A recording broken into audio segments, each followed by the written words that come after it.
एगो लड़की एक दूसरा से प्रेम करे छे आ लड़की के बियाह कोनो दूसर जगह तय भ जाय छे।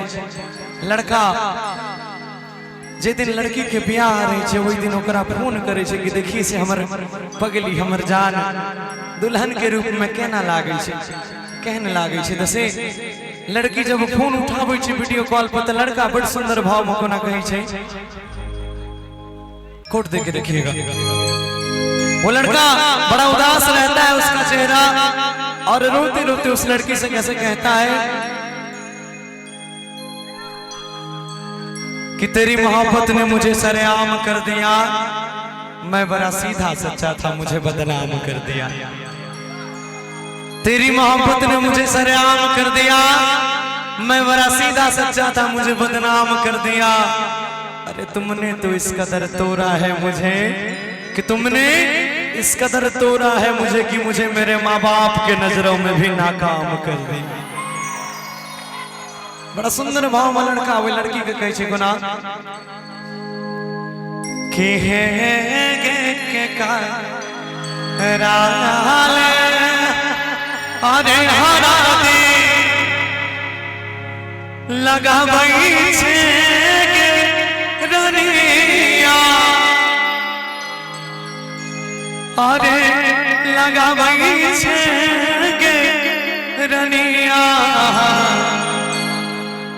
आके काराल करई छे श्रृंगार। अब लड़की बड़ा सुंदर जवाब देती है, सुनिए कि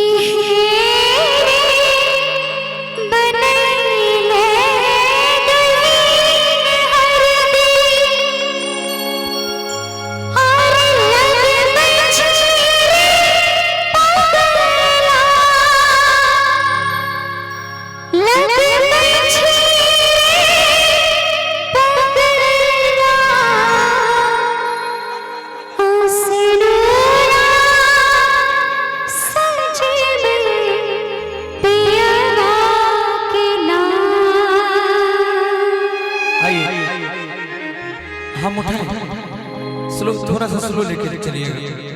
कहीं चको ना कि है के कराल हरा दी लगा भई छे रनिया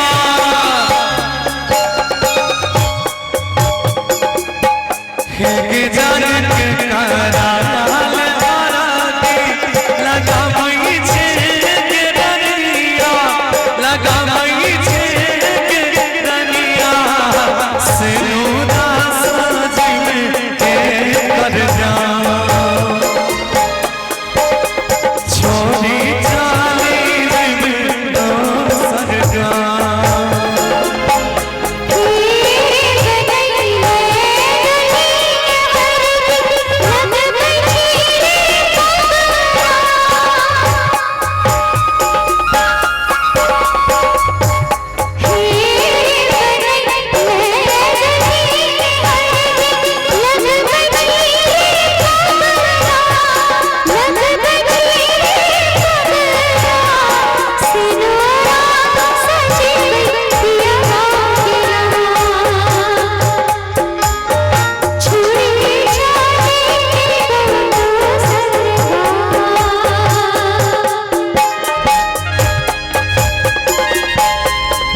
कि सब वादा कसम तू भुला गेले, हमरा से कोन गलती भ गेले जो हमरा से परा गेले।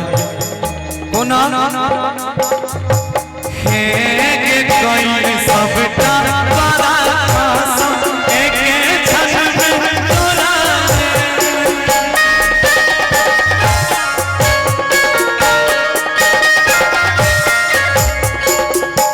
हे के जान कोई सबटा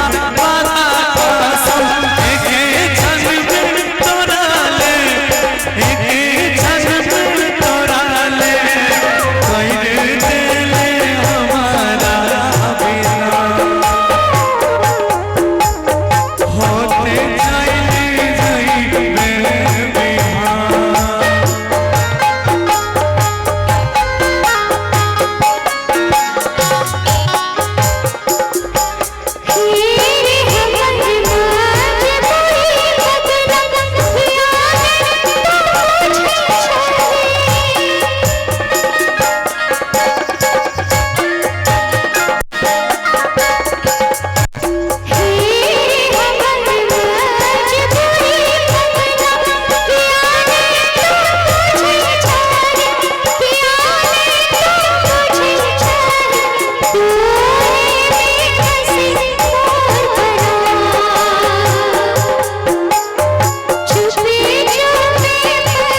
अंतिम में कभी कि तेरे गम में जिया करेंगे, तेरे गम में मरा करेंगे, तेरे गम में जिया करेंगे, तेरे गम में मरा करेंगे। मगर एक बात याद रखना, हम मर जाने के बाद भी यमराज के मोबाइल से तेरे मोबाइल पे मैसेज किया करेंगे।